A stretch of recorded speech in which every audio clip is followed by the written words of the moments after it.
आदरणीय अध्यक्षगण और अध्यापकगण, बालाजी एकेडमी से हमारे एकेडमिक हेड आदरणीय अविनाश श्रीवास्तव सर और हमारे प्रोग्रामर आदरणीय रवि सर, मैं बहुत बहुत आप लोगों का अभिवादन करता हूं, धन्यवाद करता हूं।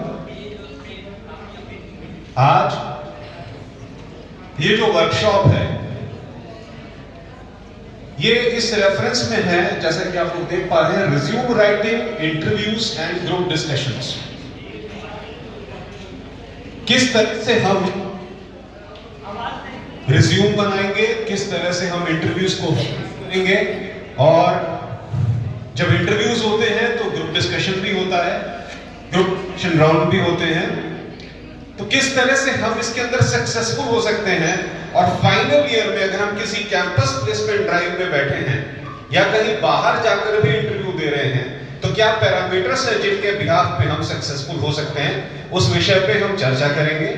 तो हम फर्स्ट स्टार्ट करते हैं।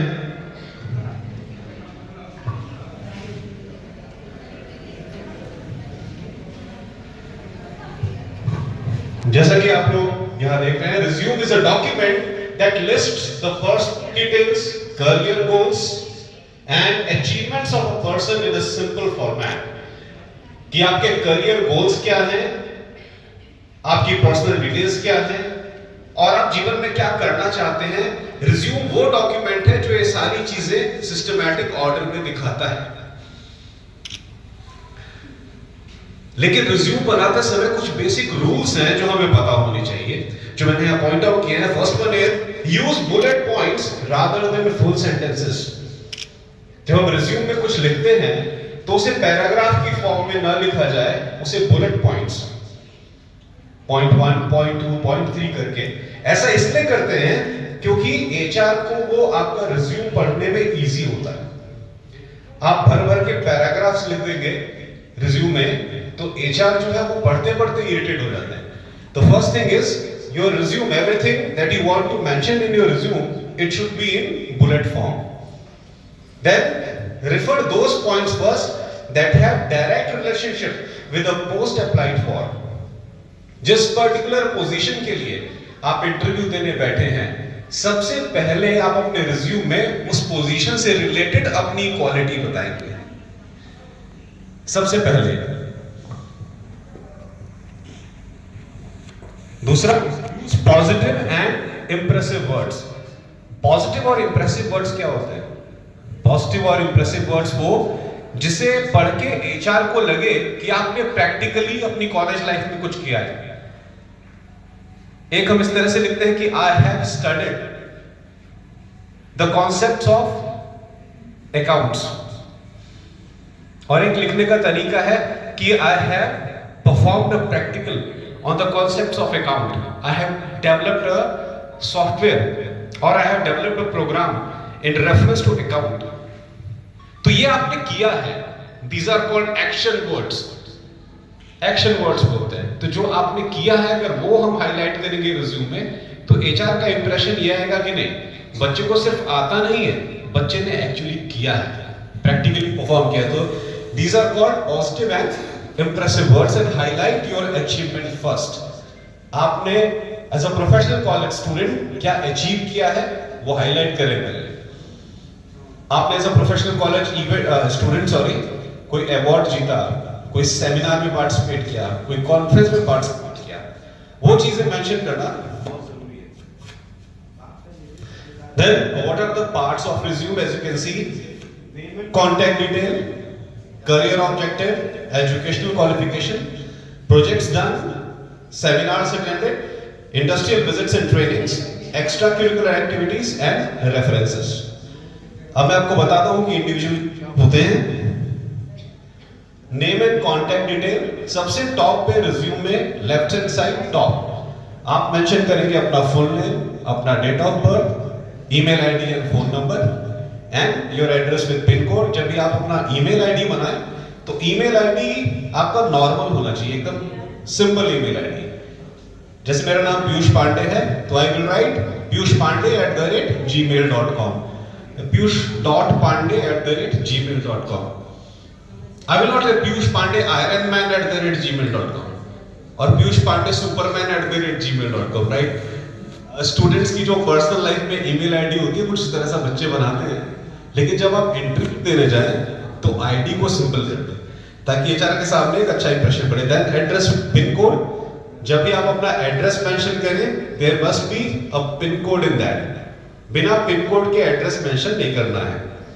देन योर करियर ऑब्जेक्टिव, कि आप लाइफ में बनना क्या चाहते हैं, तो कैसे लिखेंगे career objective? Want to become a software developer with respect on C++, जैसे मैंने यहाँ लिखा है कि I want to become a software developer with a special focus on C++। उसी तरह से आपका जो भी लाइफ का एम है वो आप करियर ऑब्जेक्टिव में लिखेंगे। देन कम्स एजुकेशनल क्वालिफिकेशन, तो जो भी आपकी एजुकेशनल क्वालिफिकेशन है, पीजी, ग्रेजुएशन, 10th, 12th, वो आप रिवर्स ऑर्डर में लिखेंगे। पहले आप वो लिखेंगे जो आप कर रहे हैं। For example you are pursuing graduation, तो आप लिखेंगे कि I am pursuing BA, BSc और व्हाटएवर फ्रॉम दिस इंस्टीट्यूशन। उसके बाद लिखेंगे I have completed my 12th from this particular school in this particular year, और फिर लिखेंगे I have completed my 10th from this particular school and this particular year. तो जो latest qualification आप कर रहे हैं वो सबसे पहले आता है, फिर 12th and then 10th। Then projects done. Professional colleges में एक ये नियम होता है, उनके कोर्स का पार्ट होता है कि फाइनल ईयर में उनको कोई ना कोई प्रोजेक्ट बना के दिखाना होता है अपने सीनियर्स को, सॉरी अपने प्रोफेसर्स को, अपने टीचर्स को। तो वो जो प्रोजेक्ट्स आप बनाएं वो आप इस मेंशन करेंगे कि हमने क्या बनाया। जैसे कि मैंने यहाँ एग्जांपल दिखाया, successfully completed project on the future of remote work and employ engagement. इस तरह से आप अपने प्रोजेक्ट के बारे में बताएंगे। Then comes seminars attended. Professional colleges अपने प्रीमिसेस में कई बार गेस्ट स्पीकर्स को बुलाते हैं जो डिफरेंट फील्ड के एक्सपर्ट होते हैं और बच्चों के सामने उनका गेस्ट लेक्चर करवाते हैं। अगर इस तरह का कोई कार्यक्रम आपके विद्यालय में आयोजित हो रहा है तो आप उसमें जरूर पार्टिसिपेट करें और उसे रिज्यूम में मेंशन करें। That's called seminar attended. Then comes industrial visits and industrial training. Professional colleges में एक ये भी नियम है कि आपको एक पर्टिकुलर सेमेस्टर के बाद, सेकेंड ईयर के बाद या किसी पर्टिकुलर सेमेस्टर के बाद 1 महीने के लिए या 45 डेज के लिए कॉलेज भेजता है किसी इंडस्ट्री में कुछ ट्रेनिंग करने के लिए। 45 डेज की ट्रेनिंग, 30 डेज की ट्रेनिंग। तो ऐसी ट्रेनिंग्स में या तो कॉलेज ही रिकमेंड करता है कि आप कौन से इंडस्ट्री में जाइए या आप अपने चॉइस के इंडस्ट्री में भी जा सकते हैं। तो वो चीजें हमें यहां मेंशन कर दी है, इंडस्ट्रियल कंप्लीटेड। और जैसे मैंने विजिट लिखा है, कॉलेज अथॉरिटी कई बार एक दिन का विजिट भी करवाती है आसपास की इंडस्ट्रीज में। वहां ले जाके बच्चों को दिखाते हैं कि इंडस्ट्रियल प्रोसीजर्स कैसे हो रहे हैं ताकि बच्चों की कॉर्पोरेट अंडरस्टैंडिंग, तो वो चीजें हमें इस सेक्शन में मेंशन कर दी है। Then extra curricular activities. आप कॉलेज में पढ़ने के लिए आते हैं, अच्छी बात है, पढ़ना चाहिए, लेकिन पढ़ाई के साथ साथ एक्स्ट्रा एक्टिविटीज में भी आप पार्टिसिपेट करें। वो एक्स्ट्रा एक्टिविटीज क्या हो सकती है? Like sports, debate competition, speaking competition, quiz competition. कभी भी इस तरह के कॉम्पिटिशन्स को छोड़ना नहीं चाहिए, हमेशा पार्टिसिपेट करना चाहिए। जब ये चीजें रिज्यूम में एचआर देखता है तो उसको लगता है कि बच्चा सिर्फ पढ़ाई में अच्छा नहीं है, बच्चा एक्स्ट्रा एक्टिविटीज में भी बड़ा होनहार है। तो ऐसे एक्टिविटीज में देन कम्स रेफरेंसेस। आपको एक खास बात बता दें कि जब आपकी जॉब लग जाती है तो उसके बाद वेरीफाई किया जाता है कि आपने जो डिटेल दी है इंडस्ट्री को वो सही है या नहीं है। जैसे आपने बोला कि मैंने इस विद्यालय से अपनी ग्रेजुएशन की, तो इंडस्ट्री वाले यहाँ एक लेटर भेजेंगे कि हमने आपके विद्यालय से पढ़ा हुआ बच्चा सेलेक्ट किया, वो कह रहा है यहाँ से पढ़ाई किया है, तो आप वेरीफाई करिए। That is called background verification. तो बैकग्राउंड वेरिफिकेशन में रेफरेंसेस लगते हैं, तो हम रेफरेंस देते हैं अपने कॉलेज के किसी प्रोफेसर का या एडमिट के लिए अपने किसी नेबर का, अपने किसी फैमिली मेंबर का। तो रेफरेंसेस मतलब उन लोगों का नाम और कॉन्टैक्ट नंबर ईमेल आईडी देना जो कि आपकी वैलिडिटी को वेरीफाई कर सके कि आपके द्वारा दी गई इंफॉर्मेशन एक्यूरेट है। Now next part is interview. Interviews क्या होते हैं?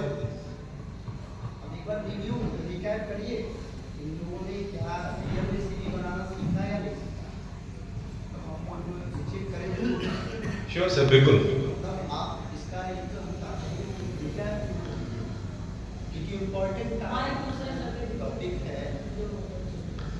जो अभी तक देखे हो कैसे हमको अपना रिज्यूम बनाया जाता है, रिज्यूम बायोडाटा जो हम किसी जॉब के लिए जाते हैं, अभी तक सर जो बताया तो मुझे क्या समझा है इम्पोर्टेंट ये समझे या नहीं समझे? हाँ यस सर, बिल्कुल।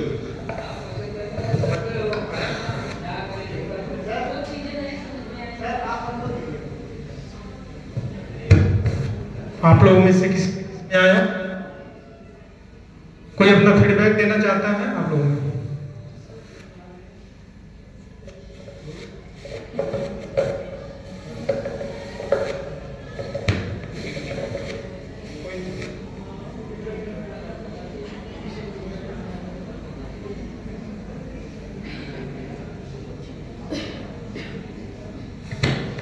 हेलो,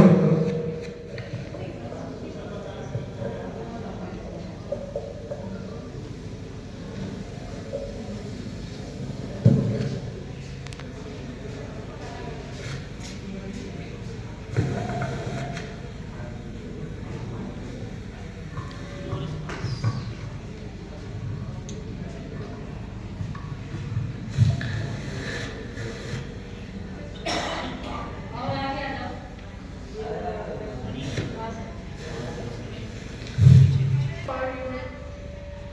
सर समझ आया है, जैसे सीवी वगैरह, रिज्यूम वगैरह कैसे राइट करना है, कैसे प्रेजेंट करना है अगर हम इंटरव्यू वगैरह में जाते हैं तो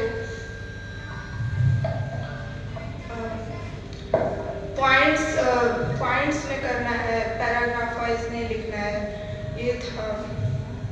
और हमारे एक्स्ट्रा करिकुलर एक्टिविटीज जैसे हैबिट्स में जो होते हैं ये सब भी पॉइंट्स आउट करना है उसमें। Thank you sir.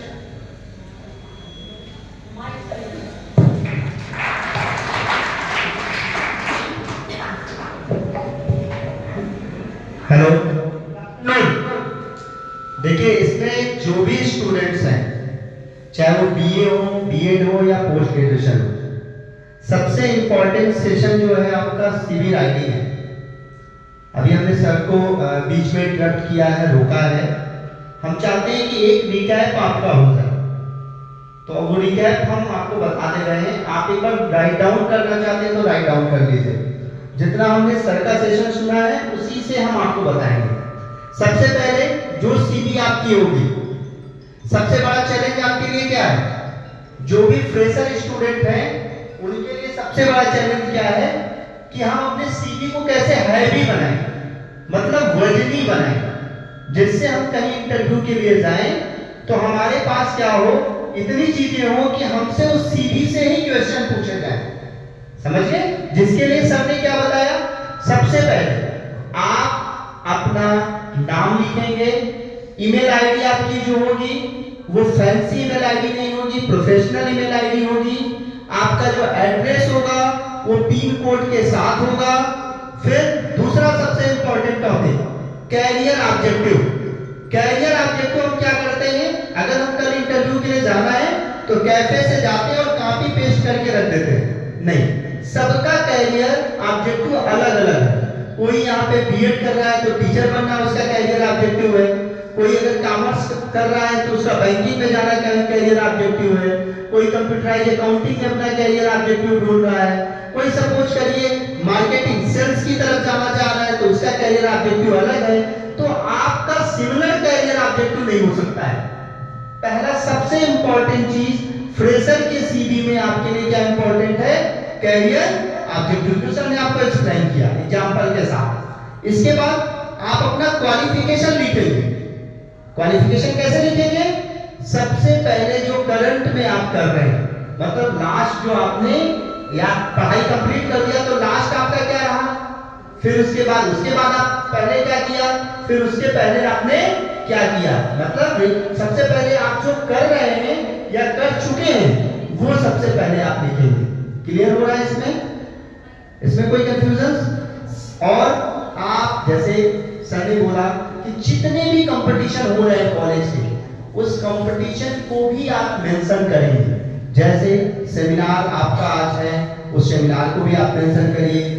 कंपटीशन है, रंगोली कंपटीशन है, स्पोर्ट्स कंपटीशंस है, जितने भी कंपटीशंस हैं, ये सब मेंशन करने से आपकी सीवी क्या होगी, हैवी होगी, क्योंकि आप एक्सपीरियंस तो है नहीं, आपको एज ए फ्रेशर जाना है, तो आपकी सीवी क्या होगी, हैवी होगी।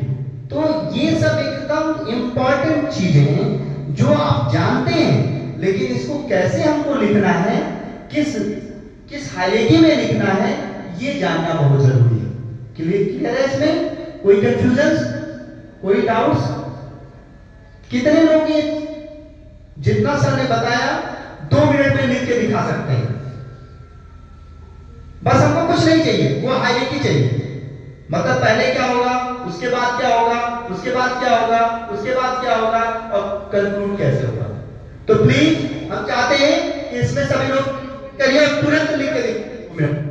इसका कोई मतलब नहीं है कि हम 30 किलोमीटर से आए और हम आपको सुना दें और आप सुन के चले जाइए। आपने सीखा क्या, ये जानना हमको जानना जरूरी है। तो प्लीज आप राइट डाउन करिए, कुछ नहीं चाहिए हमको, बस किस सीक्वेंस में सर ने सीवी बन है, वो सीक्वेंस आप हमको बता दीजिए एक पेज पे। तो नेक्स्ट पॉइंट हम स्टार्ट करेंगे इंटरव्यूज क्या होते हैं। तो interview is a scenario in which you are appearing for a job and you are sitting in front of the HR. The HR is asking you question in reference to the profile for which you are getting hired. आप interview में इसलिए बैठे हैं क्योंकि आपको एक नौकरी चाहिए, और जिस प्रोफाइल के लिए आपको नौकरी चाहिए उस प्रोफाइल से रिलेटेड सामने HR सर बैठे हुए हैं और वो आपसे क्वेश्चंस पूछ रहे हैं। अगर आप क्वेश्चंस का एप्रोप्रिएट आंसर देते हैं तो आप सेलेक्ट होंगे इंटरव्यू में, अगर आप एप्रोप्रिएट आंसर नहीं देते तो आप नहीं सेलेक्ट हो पाएंगे। So this is the entire process of interview. अब इंटरव्यू की कुछ कैटेगरीज होती हैं। वो कैटेगरीज क्या होती हैं मैं आपको बता देता हूं। 5 तरह की कैटेगरीज होती हैं: structured, unstructured, stress, panel and behavioural. 5 categories के इंटरव्यू होते हैं हमारे पास। स्ट्रक्चर्ड, अनस्ट्रक्चर्ड, आप चाहे तो इसको नोट डाउन करते रहिए जो पॉइंट्स मैं बता रहा हूं। Structured, unstructured, stress, panel and behavioural. Structured interview क्या होता है? स्ट्रक्चरल इंटरव्यू में एचआर या तो उस प्रोफाइल से रिलेटेड क्वेश्चन पूछता है जिसके लिए आपको नौकरी दी जा रही है, या फिर उस चीज से रिलेटेड क्वेश्चन पूछता है जो आपने अपने रिज्यूम में डाला है, या तो उस पोस्ट से रिलेटेड जिसके लिए आपको नौकरी दी जा रही है, या फिर जो रिज्यूम पे आपने डाला है उससे रिलेटेड। तो यहां ध्यान क्या देना है? पहली चीज, रिज्यूम में वो चीज डालिए जिसके अंदर आप 100% परफेक्ट हैं, और जिसके अंदर आपको थोड़ा सा भी डाउट है वो रिज्यूम में मत डालिए। कि एचआर ने वहां से कोई क्वेश्चन पूछ लिया, आप उसका जवाब ही नहीं दे पाए तो वो रिजेक्ट हो जाएंगे आप। तो रिज्यूम में वही चीजें मेंशन कीजिए जिसके बारे में आप 100% कॉन्फिडेंट हैं। तो ऐसे क्वेश्चंस का आंसर आप देते समय इन बातों का ध्यान रखेंगे। और जाहिर सी बात है, किसी पोजीशन के लिए हायरिंग चल रही है तो डेफिनेटली आपको घर से प्रिपेयर करके जाना है, अपने आप को नॉलेजेबल रखना है, कि ताकि आप किसी पर्टिकुलर प्रोफाइल से रिलेटेड इंटरव्यू बीट कर सकें। Then comes unstructured interview. Unstructured में क्या होता है कि एचआर आपसे फ्रेंडली होने का प्रयास करते हैं। एचआर आपसे प्रोफाइल रिलेटेड क्वेश्चंस नहीं पूछते, वो आपसे पूछते हैं कि okay, what is your hobby, what is your favourite movie, who is your favourite actor, who is your favourite actress, और which is your favorite place of vacation। आपसे फ्रेंडली वे में बात करने का प्रयास करते हैं, ठीक है? लेकिन फ्रेंडली वे में तो है, लेकिन इंटरव्यू तो किसी प्रोफाइल के लिए ही चल रहा है। इसलिए ऐसे क्वेश्चंस का जवाब देते समय भी आपकी पर्सनैलिटी बिल्कुल प्रोफेशनल होनी चाहिए। आपका वे ऑफ स्पीकिंग, आपका फेस एक्सप्रेशन बिल्कुल प्रोफेशनली आपको जवाब देना है। ऐसा नहीं करना है कि वो अनप्रोफेशनल क्वेश्चंस पूछ रहे हैं तो आपका बिहेवियर भी थोड़ा सा अनप्रोफेशनल हो जाए। नहीं, आपको ये ध्यान रखना है कि आप वहां इंटरव्यू देने ही बैठे हैं, तो ऐसे इंटरव्यूज में इन चीज का आपको ध्यान देना है। Then come stress interview. Stress interview क्या होता है? एचआर जानबूझ के प्रयास करते हैं आपके माइंड के ऊपर स्ट्रेस डालने का, चेक करते हैं कि आप कितना कॉन्फिडेंट हैं, कितना नहीं है, आप अपने बारे में कितना कॉन्फिडेंट है, ये चेक करते हैं। तो कैसे चेक करते हैं? मान लीजिए एचआर ने क्वेश्चन पूछा, आपने उसका जवाब दिया, एचआर आपको बोलेगा नहीं ये गलत आंसर है। अब आपको पता है आंसर सही है, लेकिन एचआर बोलेगा no this is wrong answer. तो अगर आप अपने नॉलेज के बारे में कॉन्फिडेंट हैं तब तो कह देंगे कि नहीं sir this is right answer and I can give you example also. मैं आपको एग्जांपल देके बता देता हूं कि क्यों मेरा आंसर सही है, तो एचआर समझ जाएगा बच्चा कॉन्फिडेंट है। अगर एचआर ने बोला कि आपका आंसर गलत है और आप कंफ्यूज हो गए और बार बार अपना आंसर बदलने लगे, वही एचआर पकड़ लेगा कि बच्चे की नॉलेज का लेवल कम है। ठीक है, तो स्ट्रेस इंटरव्यू में ये चीज आपको ध्यान देनी। Then comes panel interview. Panel interview मतलब जहां पे ग्रुप में इंटरव्यू होता है। अब ये दो तरीके के होते हैं। पहला, जहां पे एक एचआर होता है और बहुत सारे बच्चे बैठे रहते हैं इंटरव्यू देने के लिए, और इसका रिवर्स होता है कि जहां बहुत सारे एचआर होते हैं और एक बच्चा बैठा रहता है इंटरव्यू देने के लिए। तो पहली सिचुएशन लेते हैं कि एक एचआर है और बहुत सारे बच्चे बैठे हैं इंटरव्यू देने के लिए। अब इसमें क्या होता है, एक एचआर सेंटर में बैठा है, उसके सामने 7-8 चेयर्स लगी हुई हैं, चेयर पे 7-8 बच्चे बैठे हुए हैं। एचआर ने क्वेश्चन पूछना है तो वो किसी भी बच्चे से कहीं पे भी क्वेश्चन पूछ सकता है, that is the choice of HR. तो मान लीजिए एक बच्चे से पूछा, ठीक है उन्होंने आंसर दे दिया, फिर दूसरा क्वेश्चन किसी और बच्चे से पूछा, तीसरा क्वेश्चन किसी और बच्चे से पूछा। कई बार ये लोग मिक्स कर देते हैं, एक बच्चे से क्वेश्चन पूछा, उसने भी जवाब देना शुरू किया, एचआर उनको बीच में रोक देगा, बस इतना बहुत है, किसी और को बोलेगा हाँ बेटा इन्होंने तो आधा बता दिया, बचा हुआ आधा जवाब तुम बताओ। अब अगर वो बच्चा इसको ध्यान से सुन रहा होगा तब तो जवाब दे देगा, और एचआर भी समझ जाएगा कि बच्चों का फोकस है इंटरव्यू पे कि नहीं है, और अगर नहीं दे पाया तो that will be a point of objection. तो ऐसे इंटरव्यूज में इन चीज का आपको ध्यान देना। सेकंड केस लेते हैं कि अकेला बच्चा बैठा है और बहुत सारे एचआर बैठे हुए हैं। अब एक सिचुएशन लगाइए कि आप कहीं इंटरव्यू देने गए हैं, आपके सामने एक अकेला एचआर बैठा हुआ है, आप आंसर देते वक्त उसके साथ आई कांटेक्ट मिलाते हो। ये एक बेसिक ह्यूमन बिहेवियर है, हमसे कोई क्वेश्चन पूछ रहा है, हम आंसर देते वक्त उसके साथ आई कांटेक्ट मिलाते हैं। उसी तरह से अगर 4-5 लोग आपके सामने बैठे हुए हैं और आप अकेले बैठे हो तो भी तो वही रूल फॉलो होता है, वो चारों पांचों आपको तो देख रहे हैं। इसीलिए इस इंटरव्यू में ध्यान देना है कि सवाल कहीं से भी आए, जब आप जवाब दें तो जवाब देते वक्त आप आई कांटेक्ट सबसे मिलाएंगे। ये बेसिक रूल है इस तरह के इंटरव्यूज को क्वालिफाई करने का। जहां तक क्वेश्चंस का सवाल है तो उसमें तो सीधी बात है, आपको नॉलेज होगी तो आप आंसर दे पाएंगे, that is a different thing. पर ये बेसिक बिहेवियरल रूल जो है वो मैं आपको बता रहा हूं। Then comes behavioural interview. Behavioural interview का मतलब होता है कि आप एक्चुअली रियल लाइफ में कैसा बिहेव कर रहे हैं, और यहां बिहेव मतलब प्रोफेशनल बिहेवियर। यदि आपको कोई काम दिया जाए तो आप उसको एक्चुअली करते कैसे, उस काम को करने का प्रोसीजर क्या है, that is what is your professional behaviour. अगर आप मान लीजिए एक्सपीरियंस है, किसी इंडस्ट्री में आपने 4-5 साल काम कर रखा है, फिर किसी दूसरी इंडस्ट्री में नौकरी लेने जा रहे हैं, नहीं, वहां एचआर आपसे पूछेगा अच्छा पिछली इंडस्ट्री में क्या करते थे, हाँ जी मैं ये एचआर मैनेजर था। अच्छा एचआर मैनेजर थे, ठीक है, आप हमें तरीका बताइए कैसे हायरिंग करते थे, अलग अलग पोस्ट के लिए हायर करने के लिए क्या क्या क्राइटेरिया होता था, हायरिंग के नियम क्या होते थे, क्या फॉलो करते थे। अगर आप एक्सपीरियंस ले तो, अगर आप फ्रेशर हैं तो एचआर आपको सिचुएशन दे देगा, हाँ आपका करियर गोल क्या है, हाँ जी हम एचआर मैनेजर बनना चाहते हैं। अच्छा एचआर मैनेजर बनना चाहते हैं, ठीक है, मान लीजिए आप एचआर मैनेजर बन गए, आपको हायरिंग करनी है, आप कैंडिडेट के अंदर क्या क्या क्वालिटीज देखोगे?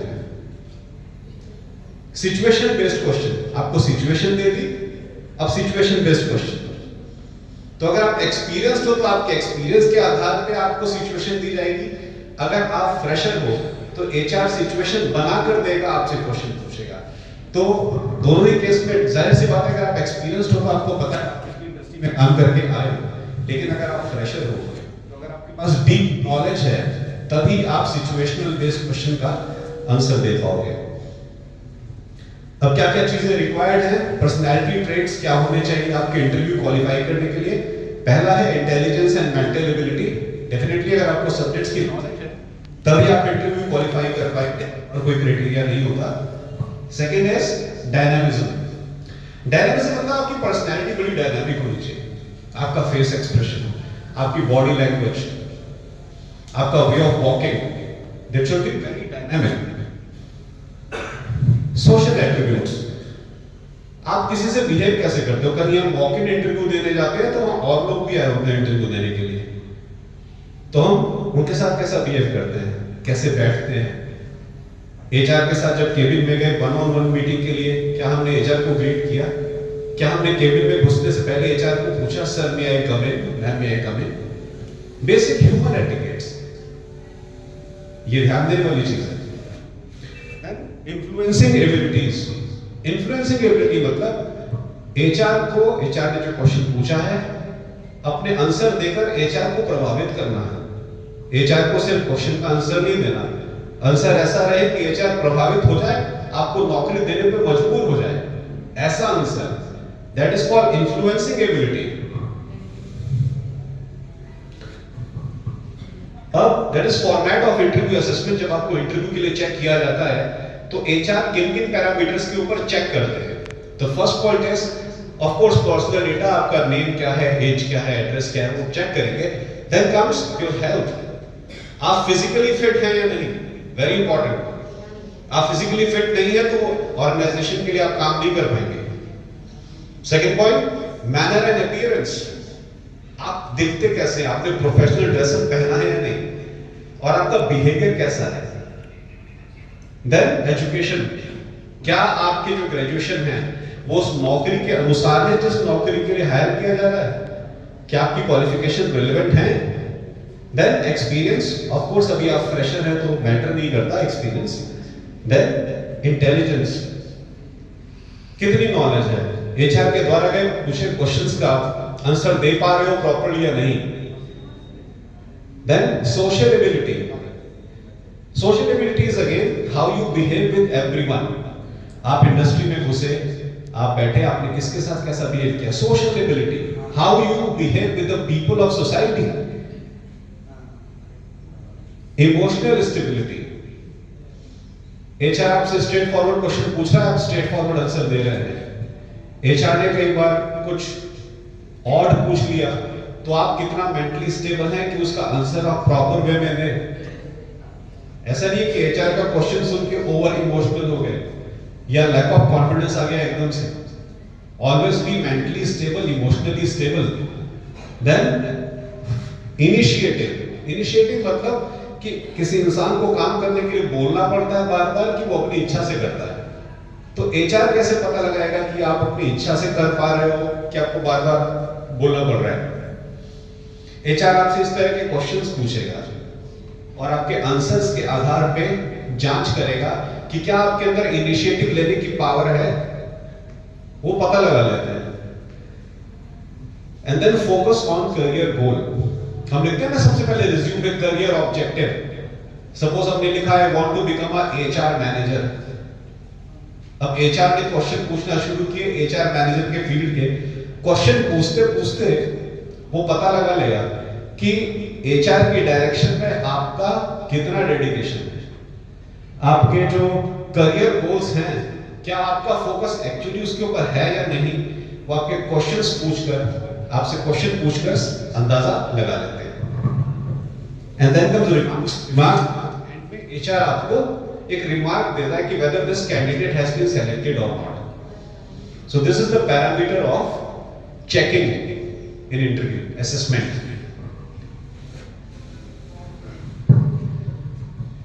So that's all students.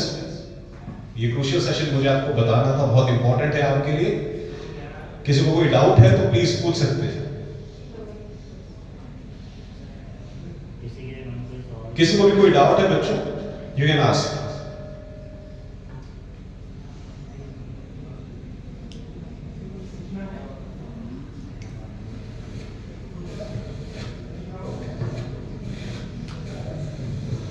कोई भी डाउट हो, कोई पॉइंट ना समझ में आया हो.